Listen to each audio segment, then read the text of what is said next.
A gente fala muito de tributação entre Brasil e Portugal, e o que toca o nosso dia a dia é justamente o que acontece nesse dia a dia. Então, conta para a gente um exemplo, alguma situação que você tenha vivido nesses nossos 5 anos de escritório, especialmente voltados a Portugal, que mais te chamou a atenção e que surpreendeu, por exemplo, em relação a um investimento feito por um dos nossos clientes, por alguma situação que nós analisamos. Compartilha com a gente. Bom, bom dia, boa tarde a todos. É um prazer estar aqui nessa mesa ao lado da Marina, do Loureiro. Marina conheci agora, Loureiro eu acabei de conhecer, ao lado do meu querido amigo e sócio Fernando Senise. Quero agradecer mais uma vez o convite, mais um ano de Atlantic Connection, né? Sempre nos honra muito estar aqui. Bom, Fernando, a gente tem trabalhado muito, né, nesse eixo Brasil-Portugal. Quando um cliente decide se mudar do Brasil em direção a Portugal ou a outro país, mas aqui a gente está falando de Portugal e, na verdade, é o fluxo que a gente mais atende, eu brinco que eu e o Fernando sempre fazemos uma dobradinha, né?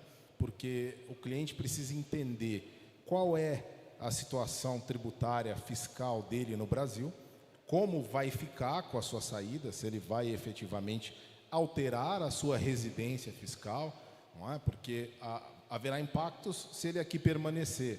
Por outro lado, se ele sai, ele deixa de declarar imposto aqui, mas ele pode ter algumas retenções aí na fonte que por vezes são desinteressantes. E o Fernando faz o olhar desde o ponto de vista da legislação portuguesa. Só um cenário completo, olhando essas duas situações, é que permite ao nosso cliente conhecer qual é a efetiva carga tributária que ele vai sofrer. Porque o bolso é um só, né? O bolso que paga aqui no Brasil, paga em Portugal também. E um ponto de atenção aqui que a gente efetivamente sempre procura chamar os nossos clientes. Planeje-se, né? Não deixe para fazer o seu planejamento fiscal, tributário. Quando você está mudando, você planeja a sua mudança, você planeja, né, o que você vai fazer, você planeja a casa que você vai morar. Por que não planejar a sua vida fiscal e tributária? E por que que isso acontece? Por que que isso deve ser feito?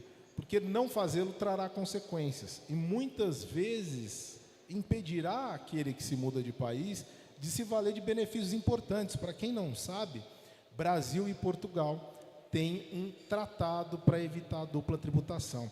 E aqui, Fernando, eu estou lembrando daquele caso em que nós trabalhamos, alguns casos, né, mas a primeira vez que a gente se deparou com essa situação, uma solução até pouco conhecida, quem tem um imóvel, por exemplo, em Portugal e reside no Brasil, a recíproca é verdadeira, mas eu vou usar esse exemplo aqui porque esse é interessante e aconteceu. Ao vender esse imóvel, vai ter o famoso ganho de capital, não é? Então, ele vende o imóvel em Portugal e tem que pagar imposto sobre ganho de capital. Para quem que tem que pagar?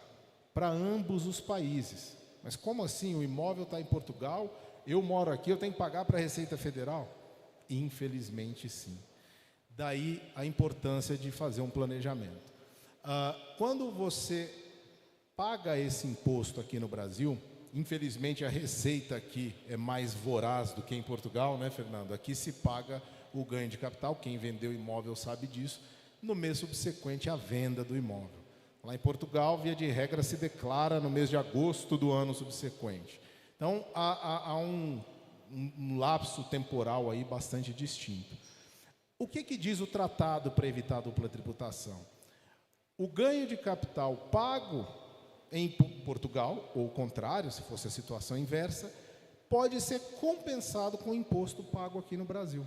Então vejam que interessante, embora eu tenha que ser tributado em ambos os países, eu tenho a possibilidade de me valer desse benefício e compensar o imposto.